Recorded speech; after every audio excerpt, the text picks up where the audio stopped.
दग्ध हेले हेमत खार प्रभु मते अग्नि परीक्षा देवा कहउछन तो मोर शरीरटा निया खारे मैं आपन सेवा केमति करि पारबी किरे बुद्धिमती दिले से खाटिबा का करबे से तरु पाद पे सार से खाटी को नेगरी हे गया हे कृपासित जगदीश्वर प्रभु भगवान मोर शरीर दोलसई बा खारटी कनेगरी गछ तलरे देले खार देला पर गछ पड़सी प्रभु मोर खार जतरे से गछ तलरे पड़ी जिबा गछटा पड़ी जिबा ना मोर खार रे पड़ी दिबा गछर काठ नेगरी पर्धकी के देबे परिया के देबे से बढ़िया जा का करबा जानछन प्रभु आपन को लागी गुटे कोठ तैयारी कर दवा आनंद कंद भगवान की जय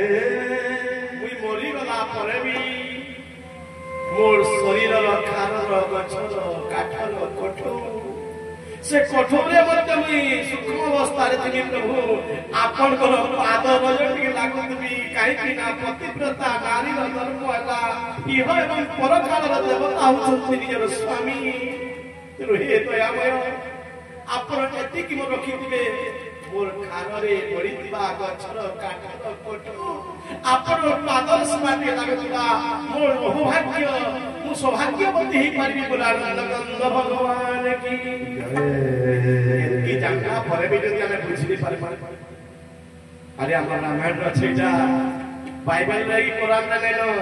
हमर संस्कृति रे अछि पढुन इथि लागि प्रवचन चलै छै एथि लागि हम आगे माने कर्मकर्ता माने प्रवचन रखिचन सहला माटी रे अनेक जगह रे पारण होचे भोजी खाइकरी प्रसाद खाइकरी गना खली सरे के फले जुछे किंतु अरे राति रे कोन चली छे मंथन कराय छे समस्त बसिकरी चिंता करछो कोन करे उद्धार मा तापरे भगवान खुशी गले गले नी ने दे बोले जति दिन विष खाइ दे अग्नि रे मोर शरीर के ध्वंस दे देबे जण रे पुड़ी मरि गले हितामा भगवान बोले परीक्षा करते तो केते अछि और अवश्य सुश्रेणी वनवास क्षमा क्रिया निदान्ति प्रदत्ते सुते स्वर्गमपि ममरोचते हेसिते तुमको छाड़ी करी मते स्वर्ग भी भोल लेना लागे बोला आनंद कंद भगवान की।